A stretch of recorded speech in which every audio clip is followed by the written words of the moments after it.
نحمد ونصلي على رسوله الكريم أما بعد أعوذ بالله من الشيطان الرجيم بسم الله الرحمن الرحيم لقد كان لكم في رسول الله أسوة حسنة صدق الله العظيم. عزت مآب اساتذہ کرام اور میرے پیارے دوستو، السلام علیکم ورحمۃ اللہ وبرکاتہ. آج اس پروگرام میں موضوع خطابت ہے رسول اکرم صلی اللہ علیہ وسلم کی معاشرتی زندگی. حضرات گرامی، اللہ تعالیٰ نے انسانوں کی ہدایت اور رہنمائی کے لیے حضرت محمد مصطفیٰ صلی اللہ علیہ وسلم کو مبعوث فرمایا.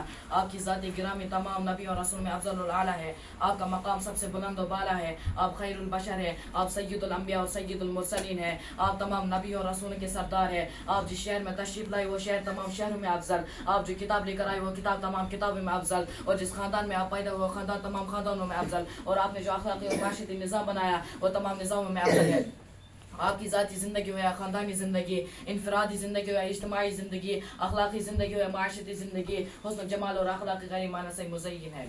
یا صاحب الجمال و یا سید البشر من وجهك المنیر لقد نور القمر لا يمكن ثناء كما كان حقا بعد از خدا بزرگ طویل قصہ مختصر. رسول اکرم صلی اللہ علیہ وسلم نے جو معاشرتی زندگی گزارنے کا طریقہ بتایا اس کی بنیاد آپ اس کی ہمدردی اور خیر خواہی پر ہے. اسلامی اور نبوی معاشرے کا مطلب یہ ہے کہ لوگ مل جل کر رہے، ایک دوسرے کے ساتھ ہمدردی اور خیر خواہی، عدل و انصاف، نیکی اور بھلائی کرے اور کسی کو کسی سے تکلیف نہ پہنچے. چنانچہ ارشاد نبوی ہے المسلم من سلم المسلمون من لسان و یدی. سچا اور پکا مسلمان وہ ہے جس کی زبان اور ہاتھ سے دوسری مسلمان محفوظ ہو. آپ صلی اللہ علیہ وسلم نے فرمایا من سمت نجا، جس نے خاموشی اختیار کی اس نے نجات پائی. آپ صلی اللہ علیہ وسلم نے فرمایا تم میں سے سب سے بہتر وہ شخص ہے جو اپنے گھر والوں کے ساتھ اچھا سلوک کرے، اور میں تم میں اپنے گھر والوں کے ساتھ سب سے اچھا سلوک کرنے والا ہوں.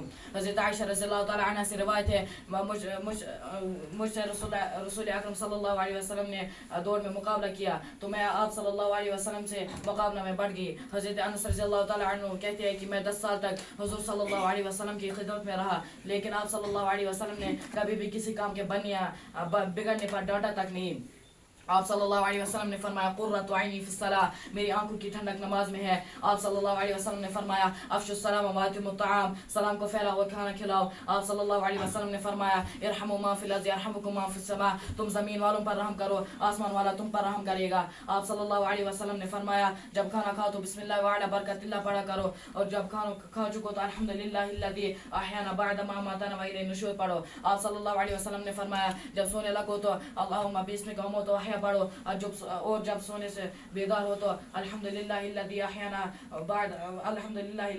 بعد ما اماتنا والیہ النشور پڑھو.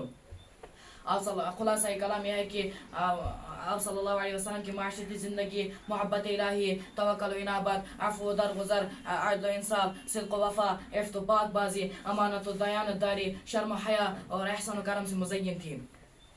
معزز سامعین، میرے آقا معلم انسانیت ہے. انہوں نے زندگی کے ہر پہلو کو سنوارا و سجایا اور مثال قائم کر دی ہے. اگر تم فاتح ہو تو فاتح مکہ کی سیرت کا مطالعہ کرو. اگر تم استاذ ہو تو اصحاب صفا کے معلم کو دیکھو. اگر تم مظلوم ہو تو شعب بن ابی طالب میں نظر بند پیغمبر کے صبر و سکون کو دیکھو.